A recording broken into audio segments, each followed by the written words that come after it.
Gracias por acompañarnos, qué bueno verlo nuevamente. Bien, y en principio hay muchos temas de coyuntura que, bueno, pues han originado serios cuestionamientos. Vamos a empezar, ¿qué le parece?, por el tema del expresidente Alberto Fujimori, ¿no? Y al margen de los cuestionamientos que se han originado tras su última presentación en el inicio de un nuevo juicio, se pone nuevamente en tela de juicio cuál es su real estado de salud.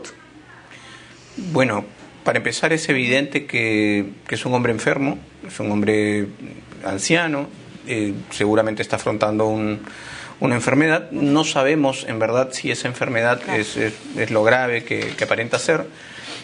Lo que es importante aquí, creo yo, más allá de pronunciarnos sobre la salud del acusado, que no nos compete, es saber, primero, si puede afrontar el juicio. Y todo hace indicar que sí, es decir, un día antes de la instalación de la audiencia de juicio oral, él fue sometido a una revisión médica que arrojó que efectivamente podía afrontar la instalación del juicio. Y por otro lado, ver cuál es su estrategia jurídica, eso es lo que nos corresponde a nosotros.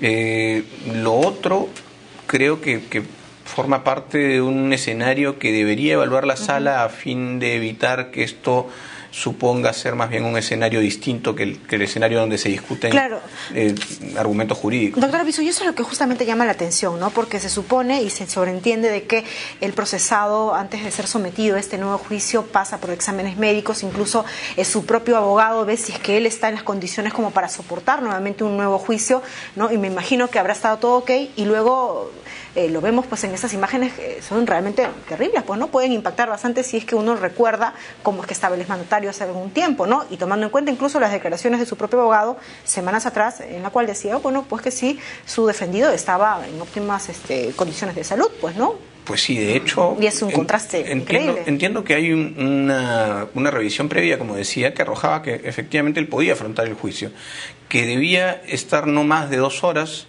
sometido al interrogatorio o eventualmente al desarrollo del juicio, que debía en esas 2 horas haber pausas de 15 minutos para revisar su presión. Es más, el día de la instalación de la audiencia él fue sometido, previo al inicio, a una revisión que debía arrojar si en ese momento estaba en condiciones o no de afrontar el juicio. Entiendo yo que las personas que lo revisaron hablaron con la presidenta y la directora de debates y le dijeron que sí, que estaba en condiciones de afrontarlo. Ahora, también es cierto que la parte civil no se va a oponer de ninguna manera a que en caso ocurra algún tipo de emergencia o exista algún impedimento para que el acusado afronte el juicio, pues este se suspenda o se postergue. Pero creo que eso es muy diferente de la situación que pudiese crearse eventualmente armando un tinglado. No estoy diciendo que lo sea, pero yo creo que la sala tiene que estar muy atenta a que esto no ocurra y sobre todo tiene que estar atenta a que no ocurra que la defensa del acusado utilice esto como una plataforma política antes de que lo que realmente es, que es un espacio para discutir argumentos jurídicos. Aquí hay una imputación muy seria que tiene relación con delitos de corrupción y lo que le compete a la defensa del acusado es desvirtuar la imputación que hace el Ministerio Público y que sostiene la Procuraduría.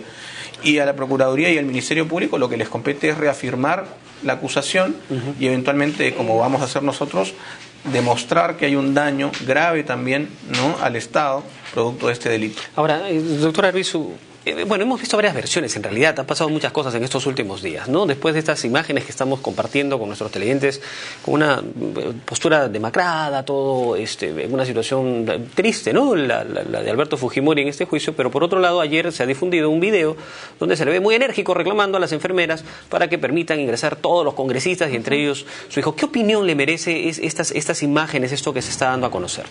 Bueno, evidentemente parece haber un contraste entre el estado de salud, y no hablo de la condición médica porque, repito, no me queda duda de que es un hombre que está enfermo, es un hombre que ha perdido muchos kilos en los últimos meses, en los últimos años, es un hombre anciano, pero sí parece haber un contraste de cara a la presentación, ¿no?, de la mañana y de la noche. Ahora, esta presentación tanto de la mañana como de la noche puede influenciar de alguna u otra manera, incluso la exposición mediática que están teniendo varias personas, políticos de su partido y también de otras partes, al respecto de esta situación, puede afectar directamente en el proceso? ¿Eso podría verse afectado el proceso en su desarrollo? No, lo que a mí me preocupa en verdad es que esto pueda alargar, por ejemplo, las sesiones de audiencia. Pero en verdad esto no tiene ninguna incidencia directa en lo que es lo que le importa a la parte civil, que es que aquí se discutan ideas de fondo. Es decir, el acusado va a tener, si va a afrontar el juicio, que responder en algún momento a las imputaciones serias que hace el Ministerio Público y la parte civil. Es decir, va a tener que responder si efectivamente hubo el desvío de fondos de las instituciones armadas al servicio de inteligencia y si desde allí, como está probado, porque esa es una verdad jurídica, hubo esta administración de fondos para comprar líneas editoriales o para alquilar titulares en los diarios chicha. Ese es el tema de fondo. De ese tema el acusado no va a poder sustraerse. Si es que efectivamente ha decidido llevar adelante y su defensa ha decidido llevar adelante el juicio, afrontándolo, pues ese es el tema de fondo que va a tener que responder. Ahora, procurador, llama la atención también el hecho de que se sabe pues de que en este juicio ya la cosa está como que cantada, porque hay muchos testigos en los cuales testimonian y aseguran pues que en efecto se dio esta mafia, ¿no? Y esta fábrica de diarios que tenían pues como objetivo demoler, ¿no?, a la oposición en ese entonces. ¿Era necesaria la presencia de Alberto Fujimori cuando se sabe para dónde más o menos va ya orientada la sentencia? Bueno, la estrategia del anterior abogado había sido allanarse en los casos en los que efectivamente estaba probado el delito. Lo hizo en los casos en que se le imputaron al acusado Fujimori delitos de corrupción. Hablamos de Nakazaki, ¿verdad? Hablamos de Nakazaki. Y bueno, la estrategia ahora entiendo que es otra. Él va a afrontar el juicio, va a ir a las sesiones de audiencia, va a discutir los argumentos del Ministerio Público y de la parte civil. Yo entiendo que sí, va a ser muy difícil para la defensa del acusado Fujimori poder desvirtuar la cantidad de lo que fueron en su momento indicios y hoy pretenden ser pruebas de la responsabilidad penal del señor Fujimori. Es decir, hay verdades jurídicas, como decía, que están ya probadas en un proceso que arrojó condenas que actualmente están firmes. Es decir, está probado jurídicamente que hubo el desvío de fondos, está probado que este desvío de fondos fue producto de una orden, ¿no? Y dentro de ese proceso primigenio, que es el proceso madre, el proceso 30-2001, que tuvo sentencia condenatoria firme en el año 2006, solamente quedaba por establecerse quién es la persona que había dado la orden para el desvío de fondos y posterior compra de las líneas editoriales de los diarios Chicha. Pues bien, dentro de ese proceso hay una serie de declaraciones uniformes muy contundentes que dan cuenta de que el señor Fujimori no solamente sabía que se utilizaba el SIM para elaborar titulares de los diarios Chicha, sino que él mismo dio la orden del desvío de fondos con miras a reelegirse. Ahora él tenía conocimiento. Ahora, eso es por lo mismo que llama la atención, porque ahora pues la defensa del exmandatario de alguna manera expone, ¿no?, a su patrocinador cuando, a sabiendas de él, pues el señor puede estar pues en un estado de salud bastante deplorable, ¿no? Eso es lo que no se llega a comprender y lo que genera incluso la suspicacia si es que en efecto se trata pues no de un show mediático. Al margen de eso, ayer, como bien lo señalaba Julio, se filtró un audio, un video en la cual pues se veía a un Fujimori airado, pidiendo incluso la presencia de su hijo Kenji en la clínica de Pueblo Libre. Kenji ha salido a decir de que él tiene pues la oportunidad, o mejor dicho la obligación o la oportunidad de ir a visitarlo, porque en su calidad de congresista esto es así. ¿Se está violando algún tipo de ley o permiso que tendría el congresista en relación a su padre? Bueno, la verdad es que este es un ámbito que no es de competencia de la Procuraduría. Claro, no conozco en detalle cuál es el régimen penitenciario que le asiste al señor Fujimori. Entiendo sí que él recibe visitas periódicas y visitas regulares en el lugar de su reclusión en la DIROES. No sé cómo cambia esto cuando es conducido a un centro médico, pero entiendo que además el señor Fujimori pudo ver a su padre luego de un momento. He visto las imágenes como ustedes seguramente, sí. y por lo menos eso es lo que aparenta haber sucedido, ¿no? Ahora, regresando al caso específicamente por el tema de la reparación civil que se está exigiendo, en un principio creo que se pidió 3 millones de soles. Sin embargo, se han destinado 120 millones de soles para comprar estas portadas. Entonces, como que eso no se justifica. ¿Cuál es la posición de la Procuraduría? Bueno, es verdad. El Ministerio Público solicitó 3 millones de soles como expectativa de reparación civil.